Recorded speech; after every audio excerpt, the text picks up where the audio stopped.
We had a crazy game. I need to play the sound. Ole Miss 55, LSU 49. Yeah, baby. You know, Lane has this game once, maybe twice. Sometimes it's Arkansas, sometimes it's Bama. You just know at some point there's going to be a game that goes to like 100-ish in total points and 1,100-ish, 1,400-ish in total yardage. This game was Lane Kiffin's new hairstyle. Okay. Tousled kind of all over the place, a little bit of something for everybody, and just felt very disorganized. What a game. All the stats, obviously a shootout. As you said, we had over 1,300 total yards. It was pretty much a game of whoever had the ball last was going to win, except for the fact that the team that did have the ball last didn't win. LSU was not able to get the job done. But look, like all the stats here, I think the main takeaway for me was how let down I felt by LSU's defense. Sure. I think that's a reasonable takeaway. I think LSU fans are taking that away perhaps much more violently so in their brains. Yeah. Absolutely. So that to me was kind of a takeaway from this, as was the fact that Ole Miss did step up and did deliver in a really big spot. This is a big game for both of these teams for obvious reasons. And the whole thesis, the whole reason that I took LSU at all was because I looked back through and I was like, when does Ole Miss play up to expectations in a game like this? When is the last time they've actually done that? I agree. And to your point, I think Lane Kiffin has only beaten, as a head coach, 3 teams who finished a season ranked. Exactly. Wild? Yeah. I think to your point, yeah. And I think Lane's a good coach. But it's just these situations have not been kind to him in the past. And in this case, he obviously stepped up.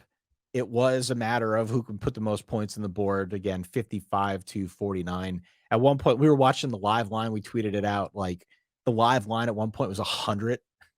Just like always kind of jarring. Your eyebrows go up when you see 100, the live line on whatever betting app you choose. And look, they hit it. They hit 104, which is wild. It's bonkers. Okay, the takeaways from this game, I think, are as follows. 1, there were 300 instances where an offensive player made a move that fell squarely in line with Chris Berman's whoop. Yeah.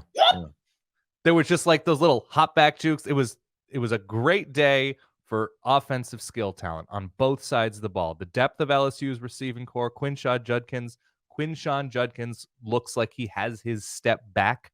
Yeah, or is very close to getting it back. Tre Harris was making moves. Jaxson Dart was just a gamer making plays, patient making plays. Jayden Daniels is just all over the friggin' place, both with his feet and spreading the ball around, and he got knocked on that fumble. I don't know if you remember that play especially. He scrambled and then kind of got tied up, and then I think it was a safety came a storming down the railroad, down the tracks, and absolutely, like, I watched that, and my grandchildren fumbled footballs. It was that effective, and so yes, he drops that ball.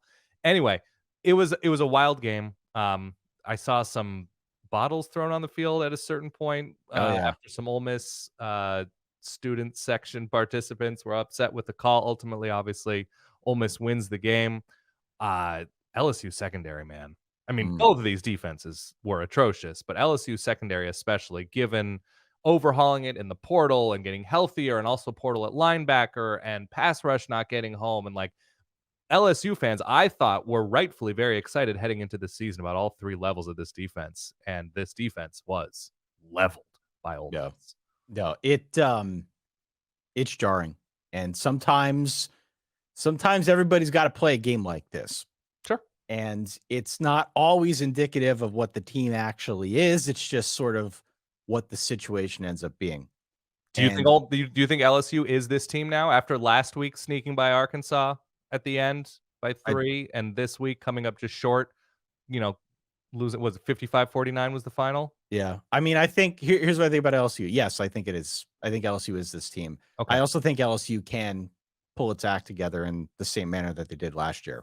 The SEC feels very wide open to me all of a sudden, and we could talk about that momentarily. There's a lot to be excited about for this coming SEC season. There's still a lot to be played. Obviously, it's only week 5.